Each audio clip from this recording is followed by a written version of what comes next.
So self-awareness. Okay. I'll get into more topics in a second, but that's actually an interesting thing.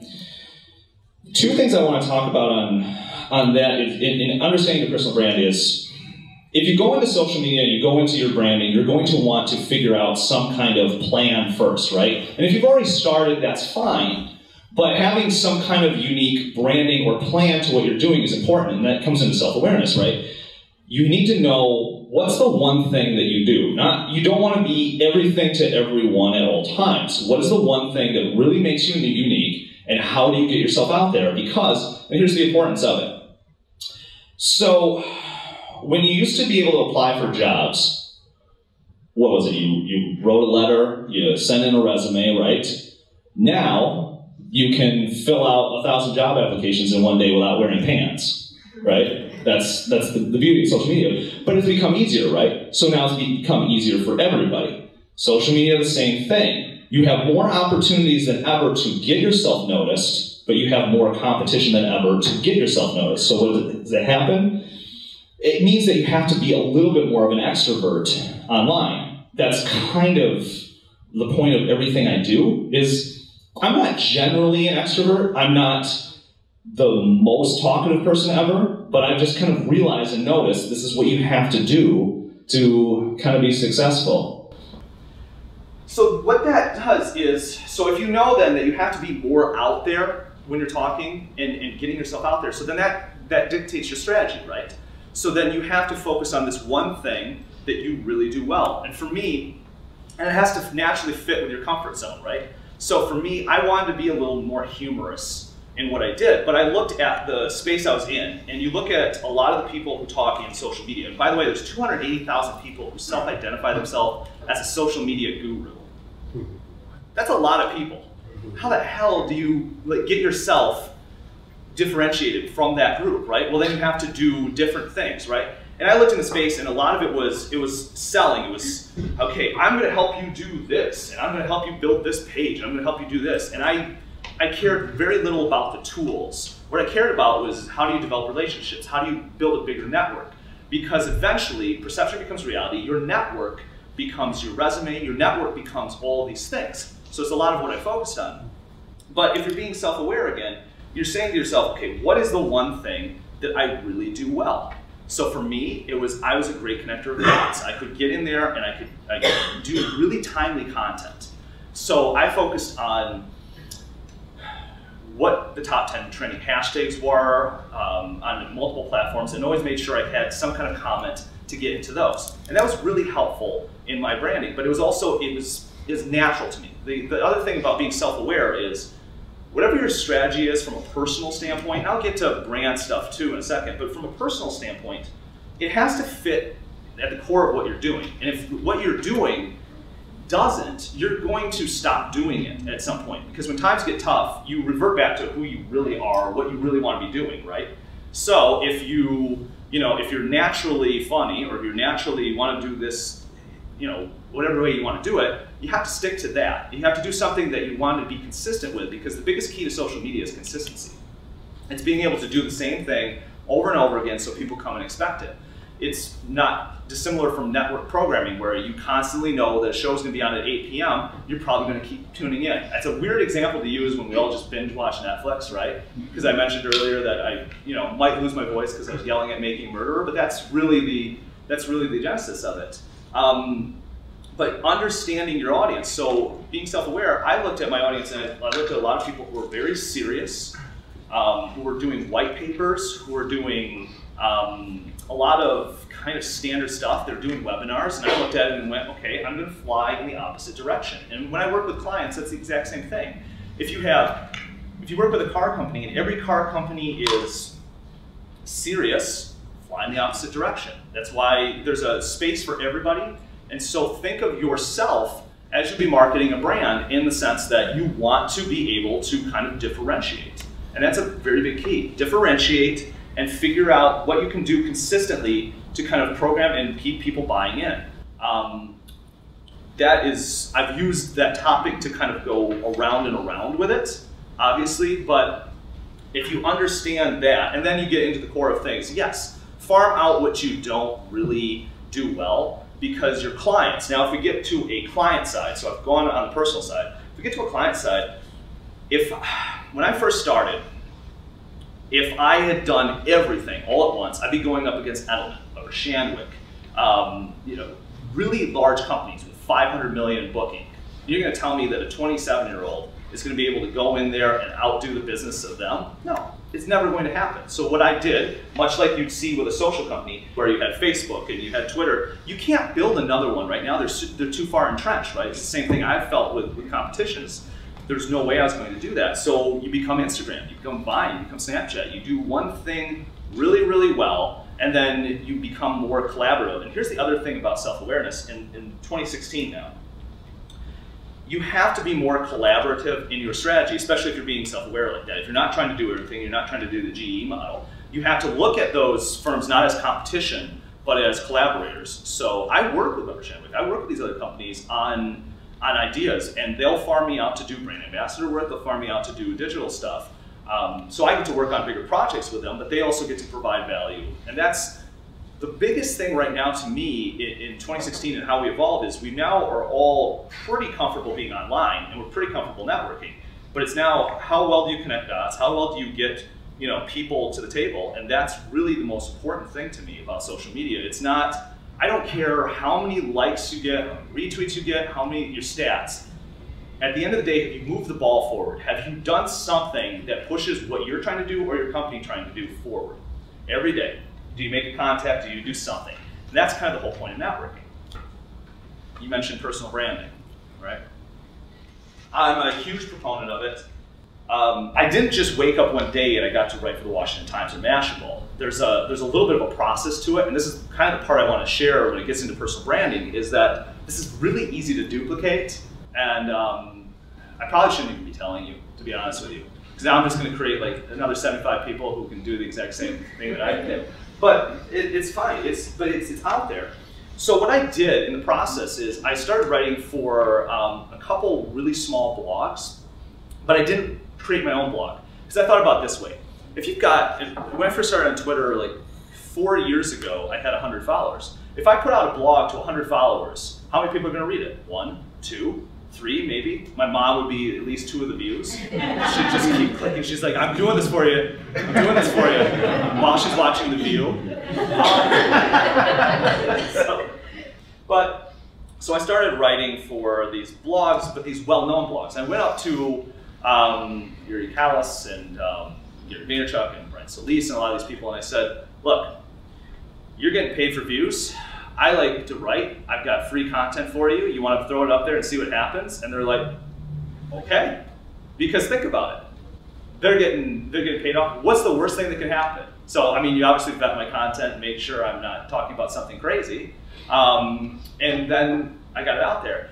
Got a few of those out there. They became the most read thing they'd had on their blog in weeks. And what it allowed me to do is then there was a place called Agency Post. Really small outfit. HubSpot eventually bought them. And so I was one of the first people to post on there. And I got a few articles on that, and that kind of further validated. But again, people will let you put free content out there because why not? You're giving them free content. This isn't a bad strategy. Years ago, I might have looked and been like, I might want to try and get paid to write these things. And then I just thought, well, in the long game, actually writing this content for free isn't a bad idea. So then I got onto the Agency Post and had some really well received articles there. So then I got a call from the Washington Times that said, hey, we've seen that you got a lot of views. Do you want to come over here and try something? So I tried it out. Again, same process, wrote for them for a while. Then I used that to get to Mashable. And then I stopped doing it for a little bit just because I had other focuses and I was really focused on the business side. And I mean, you get this. You get stuck in the day-to-day, and then eventually you stop doing the thing that you're doing for free because you're like, oh, I got to make the money.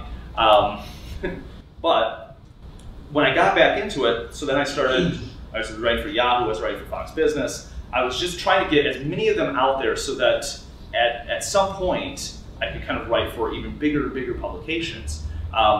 Probably in the next 2 months, you'll see me writing for HuffPo and Forbes and Entrepreneur and Inc. and a few other places. And it's just the idea of getting more and more content out there. But from a personal branding strategy, every time I was able to do that, I was able to talk about something I wanted to do, but also reinforce that I was smart at something.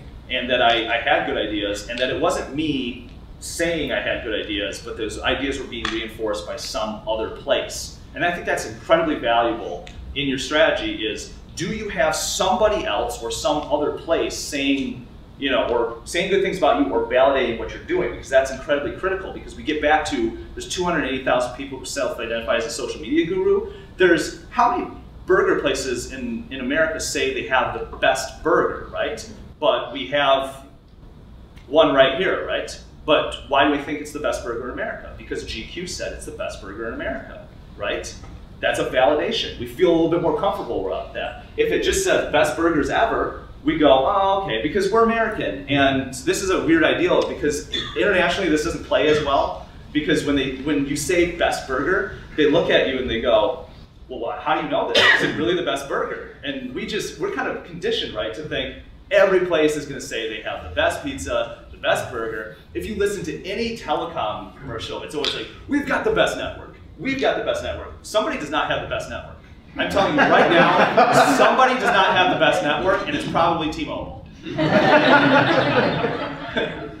I've actually never tried T-Mobile, but that's what but that's where we are. So, in a roundabout way, that's what I think is important about getting other people to validate what you're doing, rather than having you continually keep telling people, because that's only going to get you so far. That's only going to get people so excited about that. They need to see that validation. But I'm telling you, and that's the other thing too, you get people that come up on these speeches and they'll say, these are your keys to success. And then they don't give you the actual plan to success. They're just like, step 1, do this thing. And then they're like, step 3, profit. And you're like, well, what's step 2? You did not give me step 2. But that's really the step 2 is, you've got these abilities to get free content out there. There's going to be somebody that'll let you do it. I don't care if you have 50 followers on social media or you have no network at all. You can still get somewhere with that and keep building it out that way. And that's the other thing too with social media is, okay, here's a common question I get, and tell me if you've ever heard this one. I have a small following on social media. How do we get more people to notice us? Is that ever? It's kind of a common, it's kind of the common social media catch-22, right? So some people will go up to you and say, oh, you just have to make better content. Right, but again, if you have 100 followers, that 100 followers is only going to get you so far. My biggest strategy on that is, and this is, I mean, probably the biggest key to why I have X amount of Twitter followers. And, you know, X amount of things out everywhere, and why I get random people to watch a Vine. But the whole point is that if you have 100 followers, you need to find somebody else with a larger following to post that content. So the key to it is, can you get 1 million followers to be posting your content? Think about it that way. So that means you have to connect with a couple people who have 100,000 followers, or you have to have people here and here and here. But the whole point is that every time you're putting something out there, you should be thinking about how wide of a network you can create with that. So it doesn't have to be your own network. And then you obviously will build up your network that way. That's a big part of what I did, is I kept connecting higher up the ladder with more people who had bigger followings. And if you look in the metrics of Forbes Top 50, it's measured not by the following you have, but it's measured by the followers of your followers. So meaning how wide does that net reach? That's a big key. And that's the one thing that I don't think gets talked about enough in social media, is that it's not a bad thing if you don't have a big network. You can still make a big reach. You just have to find and motivate other people to share your content. And so, you know, in my case, if that's a blog, obviously the motivation there is that they've got, you know, a need to get more content out there, to get views, whatever the case may be. But find that motivation. So in personal branding, find the motivation to get somebody else to want to share your content, and then be able to provide value back for them. Because the other thing is, I'm sure everybody gets an email once in a while and somebody asks you for something, but they kind of make an ask out of themselves because, yeah. But that's the thing, but they do it, and what they'll do is they'll just, does anybody like, say yes if you do, but does anybody like it when somebody sends you an email and it's just them asking for something and they've never said anything else? Right, okay, it's terrible. And we've probably all made somewhat close to that mistake in our lives, but it's not going to work. You have to somehow create some kind of value. So whenever I'm trying to work with somebody, I'm trying to say, okay, here are the outlets I have to help get you out there. Here are the places I can send you here. Here's a contact here. If I know in the specific industry, if I know a really good contact that I think they might want to have, I send them there. So I start the relationship with, here's how I can help you. And then I roll into, okay, and this is maybe how you can help me, but that's how we work in this kind of shared organic content economy, is that you have to find collaborators somewhere to get your content out there. It's incredibly uncomplicated, but it's something that we don't always think to do immediately. So that's kind of a big key to personal branding. If we get back into content and kind of the frequency of content, this is a really kind of important thing to me. Every channel is a little bit different. I think on Twitter you can do it as much as you want because it just allows that. It's a kind of one-stop, every 5 minutes it refreshes and it changes. Frequency on Facebook and LinkedIn is generally, what are you comfortable doing? And you'll feel out your audience on what they're comfortable. I mean, I have general rules on Facebook, maybe 3 or 4 times a day max. LinkedIn, maybe it's once a day max, because you can wear people out on stuff. Generally speaking, on Instagram, if you've got an account that is photography-based, or you've got a pretty consistent kind of track on what you do, you can push out a lot of content, but I'd still stagger that content, because if you post 3 things in a row, that it kind of like gets into somebody's newsfeed, and then they're like, oh, you're on vacation. So that'll happen. Somebody's like, oh, we're visiting the sites, and then they post like 17 things in a row on your Instagram feed, and then you have to keep kind of running through that. So that's a thing you want to avoid. But generally speaking, it's really what your audience can kind of handle, and then you kind of feel it out. But I really think there's no guideline to Twitter. But then I get into, if you're talking about frequency, then I like to do this on content. It used to be, so 10 years ago, I'd work on content for companies and we'd spend 6 weeks putting it together. We'd do this big campaign. We'd get all over the place with it, right? And we'd get really excited about it. And then we'd come out with it and we'd do well most of the time. Maybe we'd hit or miss, but we spend a lot of time. I don't think you can do that anymore. I really challenge my clients that I don't want you to be creating something that's 6 weeks in advance in nature, because I don't know what the climate's going to be.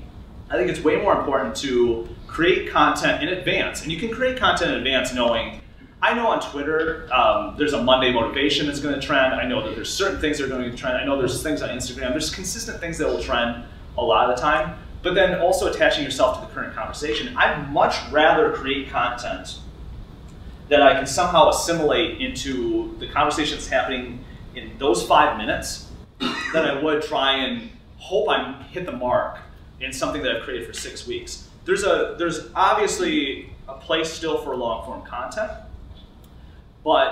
and you can create long form content, but know, okay, obviously, St. Patrick's Day, Valentine's Day, March Madness, there's things that will always pop up. You know that somebody's going to hate winter. You always know somebody's going to hate winter. So you can, around this time, I'm obviously creating content that will probably be around that, depending on the brand and depending on who we're working with. Certain things are going to pop up, but you can't plan for everything. So having the ability to create your content in 5 or 10 minutes, rather than 5 or 10 days, is the most critical thing you can be doing. It's probably what's helped me get to where I am with my clients. It's helped me get to where I am, certainly on a personal branding standpoint. Because the one big thing I constantly do is I utilize top 10 trending hashtags, always. Obviously there's ones you avoid. If there's any, if they have a very specific point, obviously I'm not gonna get in there. If they're controversial, I'm not gonna get in there. You have a line, you don't cross it. But if something is kind of universal and you can get in there and you know where the conversation is, it's this simple. Where is the conversation? Get yourself into that conversation. It's probably the best way I can put it. That's the biggest key on social media. I don't want to post something and then hope somebody will find it. I want to post it and know they will find it, and know it will be in the exact right spot. That's a big key. So creative strategy, just on a client level, how do I kind of go through that process with them? it's a lot of listening, it's a lot of asking questions. I ask way too many questions when I'm in a meeting with somebody. What I'm trying to do is I'm trying to feel out, okay, who are your competitors?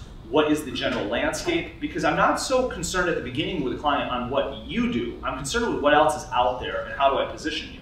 Because I might have, I was talking to a chiropractor a couple days ago, and Jacob Canfield, and he was talking, and he's like, I've got a waiting list of a month. He's like, he's going into a new office, he's talking about stuff, he's got a waiting list of a month, right? Well then why would I drive, that tells me something immediately. I'm like, well, I don't need to drive you new clients, right? I need to drive people to different things that you're doing or different products you have. But you ask those questions and you start figuring out, okay, this is what you really at the core need to do. And then I can start thinking around that. And then I start connecting the dots and going, okay, well, what are the other channels, outlets, places I can go with this? Where can I kind of find an expanse of your network? That's a big key. And then from there, you come up with how do you create that one big sexy hook that gets people excited about that content. And that's really the very simple formula of how I work. I ask a lot of questions, I figure out how to differentiate, I build out and expand your network, and then I find the right outlets and ways to get that content out there. I'm actually probably 90% concerned with the outlet and 10% concerned with the content. And 5 years ago, it's probably the exact reverse. But I just think that how you get something out there really does dictate the success. If you've got a very large megaphone, even if your content isn't as good, generally speaking, it's probably going to win out on somebody's good content that only 10 people saw. There's always, you know, there's anomalies, there's aberrations to that. But generally speaking, that's kind of how it goes. And you know, I think social needs to be a bigger part, and we've already started seeing this. But I wrote in 2014 that currently at that time, 25% of a budget for a company was digital, and then by 2017, that budget might shift to 75%. I think we're seeing that. I think we're seeing a lot more increases in digital because you can track it. You can do your analytics, you're not hoping for something, but then when you start hearing me talk about this, the ability to insert yourself in the conversation and create faster, quicker, more adaptable content, it just seems to make sense. So you're trying to kind of diversify your content, try a few different angles and see what works rather than just trying to put all your eggs in one basket. I want you to know, like when you come into this room and you're listening to me talk, the biggest takeaway is this, is that you can create anything from here that can be national, international. It's doable. It's incredibly doable. I'm living proof that it's doable. So then you just have to start thinking about how do you expand the network? How do you get things out there? How do you kind of you know, go about that strategy? So if you get into the organic content space, that's kind of the sweet spot that I've been working in. Is you've got these Instagrammers, you've got these Viners, and they don't know exactly what to charge. You get a person like, how many people have heard of Tyler Oakley? All right, but Tyler does a really good job of branding himself on YouTube, and I met him at the Shorty Awards. He's a really, the interesting thing is he's exactly how he is online is exactly how he is in person, and that's really, really awesome. You don't always see that. Kind of generally speaking, you do. I'd say I'm just as quirky in real life as I am online, but Tyler will do campaigns for Chevy. He'll do things. He appeared on Catfish as a guest host of Catfish for those people that binge watch it like I do. But what's interesting is Tyler now is getting tapped. So Tyler's at the top echelon of that. So Tyler gets brought in by these big companies, and then they go, okay, we're going to put you in a TV commercial. Here's the interesting thing about that. If you have a digital superstar, and millennials and everybody below 25, they trust people online way more than they trust people on television or a conventional celebrity. So if you start looking at these statistics and you start reading consumer psychology, which is probably my biggest focus and what I read every day, to understand, you know, where are these trends going, and I don't care like that that hipsters are dead or there's this new traditionalist or all these things that Mashable posts about that. I don't care. That's a fun article and people are going to read it, but that doesn't help me sell or help me, you know, with my clients. What's interesting about it is you get into these YouTube celebrities, these Viners, and you know, YouTube has created a maker studio. Snapchat's partnered with WPP. They've created their own studios to kind of utilize this because they're understanding that these content creators out there are, able to bring people to the table. They're able to, drive product, and they're cost effective. So everybody's kind of figuring that's the new frontier. That's a big thing that I'm focusing on 2016 and 2017. So I work with CyberDQ, who's the biggest Snapchatter, and her network, and build that out. And I don't use Snapchat that much on my own. I don't really care about it, but I understand that it, really works well for a certain demographic. So we're getting out there. But again, back to Tyler. Tyler gets put into a TV commercial. His audience is digital. It somewhat misses the mark. And I see this happen a few times, because now we're starting to see, okay, now like somebody gets in a focus group and they see that 25-year-old or 16-year-old, and they go, oh, we need to get this YouTube gamer, we need to get this person off of Twitch, because the average male below the age of 24 spends at least 23 hours a week watching people playing video games. Not playing video games, watching people play video games. And this is that moment when I start going, oh, I got old. And I don't know when it happened, but I was like, I would rather play the video game. But then I'm like, okay, but I understand it. And the guys that sold Twitch sold it for $950 million, so it's a pretty big business. But you need to put these people on the native channels that they have. Leverage their actual existing channels. We don't need to keep working in the model where we say, all right, well, you've made it. Now here's your 30-second infomercial where you're selling me, the slap chop or the ShamWow or the Scrub Daddy. Like, that's not the point. Like, the other thing is, we haven't changed how we attract customers, because you compared it to CPC, right? We're not changing how we're trying to attract customers or the things that work. We're just evolving the way we kind of deliver that content. That's really the only thing that's changed. So I don't think you need to creatively reinvent the wheel on your content. You just need to think about the channels in which you're reaching people, because those have drastically changed. That's interesting. You read that some groups trust that level more, well, then you allocate more over there. And the interesting thing about organic content is, so I'm a little fuzzy on banner ad conversion rate, but I know the direct mail conversion rate, but generally speaking, it's pretty low, right? Organic content is a 73% conversion rate. That's insanity. That means 73% of the people that view content from a social influencer will be inclined to purchase if they've made that recommendation. That's insanity in those numbers, because I know working with direct mail or banner ads would be 5%, maybe lower. That's not a great click-through rate. So, but if you think about it, it kind of makes sense. You're making a peer-to-peer recommendation. And in 3 years, that will probably be non-existent, because people will catch on to that. As I'm saying it, and you start getting behind the veil of it, you start looking at it, you're like, well, that sucks. You mean every person I follow on social media is eventually going to be telling me that I should buy something? It might happen, it might not. Or it might just be a suggestion, but that is kind of where we're heading. And there's the other thing is, those pages that we tend to use, those are people that are generally promoters anyway, right? There's personal accounts and there's promoter accounts, but people expect a promoter account, and they're not avoiding it. And you want to work, from an organic content standpoint, you want to work, here's another layer to that. You want to work with somebody that kind of has already done that a little bit to some extent, because if you try and utilize a social influencer who hasn't been a brand ambassador, who hasn't done that, you don't know what the percent rate will be when they actually do that, because they might get 100,000 views on their content, but if they go into promoting something, what's the drop-off? I've seen drop-offs of half sometimes. So you want to kind of be aware of that. That's kind of because I can talk about how amazing and sexy organic content is, but that is the thing that you have to kind of worry about, because if your posts get 1,000 here, but they get 40 here because people are reticent of your pitching, that's kind of a balance you have. So that's why you kind of work with the accounts that do that the most. But that's the interesting sweet spot. And you see a lot of brands right now. So you see like a Weber Shandwick or ones that I work with, where they will have a kind of a roster of influencers, but it's a really back and forth conversation. There's a few other places out there where they'll talk to you about it, and they'll say, okay, submit us a request for proposal, and I work on a little bit on the brand influence side, so I get this. So somebody will come to me and they'll say, hey, we'll pay you X amount to talk about this, and I never do it, but I consider it sometimes.